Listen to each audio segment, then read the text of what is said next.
Por que eu parei de usar VS Code? Mais um disclaimer aqui antes de a gente começar. Eu não tô fazendo esse vídeo para te convencer a mudar de editor. Se você gosta do VS Code, você acha que ele tem tudo que você precisa, continua usando o VS Code. Eu vou aqui contar a minha experiência pessoal e porque, para mim, migrar do VS Code pro Vim foi uma excelente escolha. Atualmente, o VS Code é o padrão da indústria. A gente, claro, tem alguns competidores de renome, como, por exemplo, os editores da JetBrains. Tem o próprio Visual Studio mesmo, sem ser o Visual Studio Code. E também tem os editores da Apple, como o Xcode, por exemplo. Mas não tem jeito. A grande maioria dos desenvolvedores usa VS Code. E eu também fazia parte desse grupo. Durante muitos anos, eu fiquei usando o VS Code todo dia para escrever código. E então, por que eu decidi parar de usar o VS Code e começar a usar Vim? E aqui é bom fazer uma distinção, tá, gente? Entre Vim, o editor em si, e Vimmotions. Primeiro, eu quero falar de Vimmotions. Isso eu acho que você tem que usar independente de qual editor você está usando. A grande maioria dos editores te permite usar Vimmotions para você escrever seu código. Então, por exemplo, se eu vier aqui no VS Code, eu posso vir em extensões, procurar por Vim, e essa primeira extensão aqui, ela vai me dar a possibilidade de usar Vimmotions. E por que Vimmotion é tão bom para codar? Porque ela te dá muita agilidade. Então, por exemplo, eu estou num arquivo aqui, eu quero ir lá para o final dele. Olha só, ele tem 876 linhas. Como é que eu fui lá para o final tão rápido?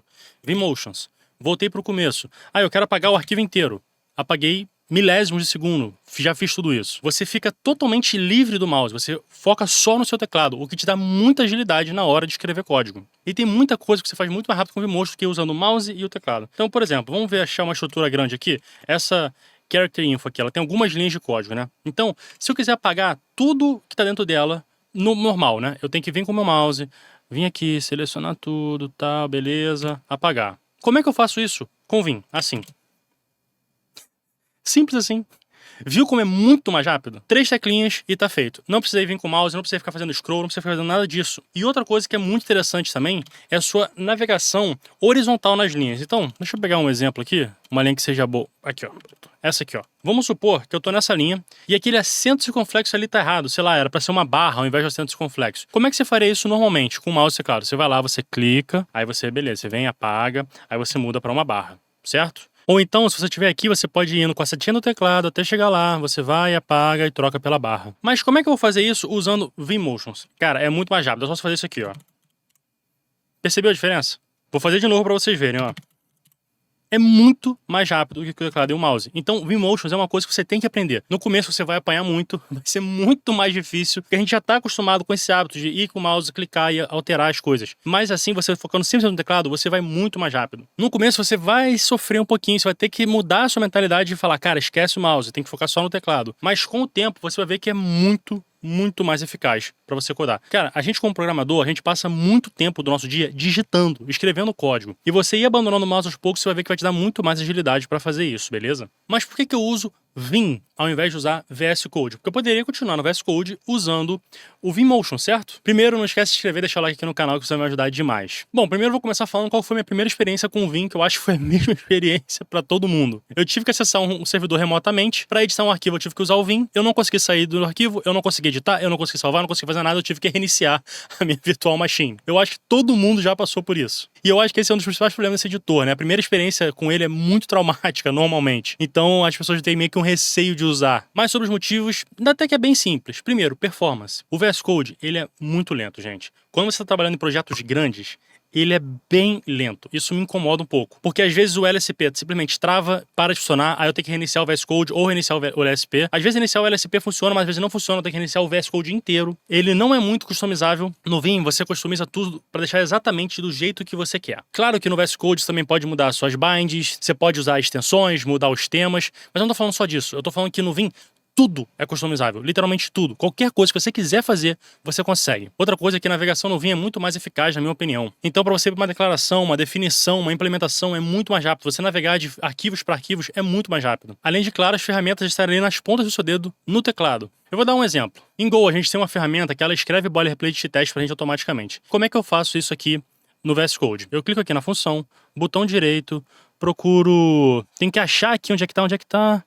Generate. Clico, beleza, ele vai gerar o teste pra gente. E agora vamos ver como que eu faço isso usando o Vim. Bom, eu criei aqui a mesma função no Vim, e como é que eu faço para criar os testes usando a mesma ferramenta do VS Code? Eu não preciso usar o mouse, eu só uso o comando go add teste. E aí é só eu dar Enter para confirmar que eu quero realmente fazer isso e pronto, tá criada a nossa função de teste. Eu não tive que usar o mouse. E aí você para e pensa, nossa, mas tem que escrever muita coisa, né? No mouse ia ser mais rápido, mas é aí que entra o poder do Vim. Eu posso fazer um bind para qualquer comando do editor, qualquer um. Então isso significa que eu tenho uma key bind justamente para isso. Se a gente for aqui do lado, ó, vocês vão ver que o example test não existe mais. E eu quero fazer exatamente a mesma coisa. Eu criei uma key bind, que no meu caso é GAT, que assim que eu aperto isso, eu vou criar aquela função de teste. Então, ó, eu uso meu shortcut, minha key bind e pronto. Tá lá. Então eu não precisei digitar aquilo tudo. E isso que é muito legal do Vim, que fica tudo customizado para você. Você coloca suas próprias binds, você coloca tudo que faz sentido para você. Você não tem um padrão a seguir. E outra coisa muito importante também são os .files, né, os nossos arquivos de configuração. Você pode salvar aqueles arquivos num pendrive, no seu GitHub, em qualquer lugar. E se você instalar um computador novo e você botar Linux lá, ou enfim, o seu sistema operacional, é só você literalmente clonar aquele repositório para a pasta certa, ou então pegar o seu pendrive, colocar no seu computador, que pronto, vai estar tudo configurado exatamente do seu jeito. Então você pode trabalhar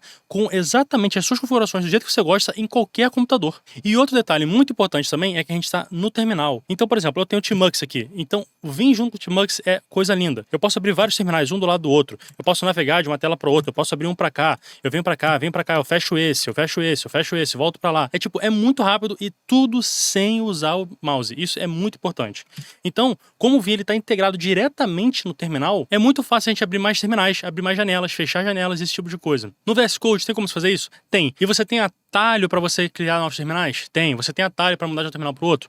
Tem, mas não é a mesma integração do que aqui. Você não consegue, por exemplo, eu quero botar esse terminal aqui, esse aqui, tudo pelo teclado. Você tem que obrigatoriamente usar o mouse. E eu acho que essa integração do Vim com o terminal também é um selling point muito bom para o editor. E além de tudo isso, tem o fato de que o NeoVim é totalmente open source, 100%. Muita gente acha que o VS Code ele é open source, mas ele não é bem 100% open source. Se você falar no repositório oficial do VS Code, vai estar dizendo, esse repositório code-oss é onde a Microsoft faz o desenvolvimento do Visual Studio Code junto com a comunidade. Mas se você descer um pouquinho, o Visual Studio Code é uma distribuição do Code OSS com algumas customizações da Microsoft junto. E o Visual Studio Code usa a licença padrão de produtos da Microsoft. E uma das coisas que eles fazem é coletar os seus dados. Se você for lá na licença, você vai ver que tem uma seção específica só falando sobre os dados que eles coletam. Então isso também eu acho que é um motivo muito válido para migrar do VS Code para o Vim. Agora, Vim é perfeito? Lógico que não. Também tem bug, também tem problema. A documentação é um pouco difícil de navegar. Se você for pedir ajuda online, muito provavelmente você não vai conseguir, porque ele, de novo, ele é muito customizável para você. Então você vai ter que meio que lutar ali você mesmo para configurar o editor. Provavelmente você vai ter que aprender um pouco de Lua. É porque no caso no vídeo eu tô falando Vim o tempo todo, mas eu uso na verdade o NeoVim, que é o que a maioria das pessoas usam. Então, assim, claro que ele tem prós e contras como qualquer outro editor. Principalmente no começo. O teu primeiro mês ali com o NeoVim, você vai sofrer, cara. Até você pegar os atalhos, entender. Mesmo que você não use o Vim, você continua no VS Code, mas usando o Vimotions. Você vai sofrer, cara. Mas quando você pegar o jeito, você vai ver que foi a melhor decisão que você fez. Pelo menos essa é a minha experiência. Mas enfim, gente, por esse vídeo é isso. Eu espero que vocês tenham gostado. De novo, eu não quero te convencer a mudar de editor. Se você está satisfeito com o VS Code, tudo bem, continue utilizando. E se você gostou desse vídeo, não esquece de se inscrever no canal, deixar o seu like, deixa aqui nos comentários o que você gostaria de ver nos próximos vídeos, beleza? Até a próxima, valeu, tchau, tchau.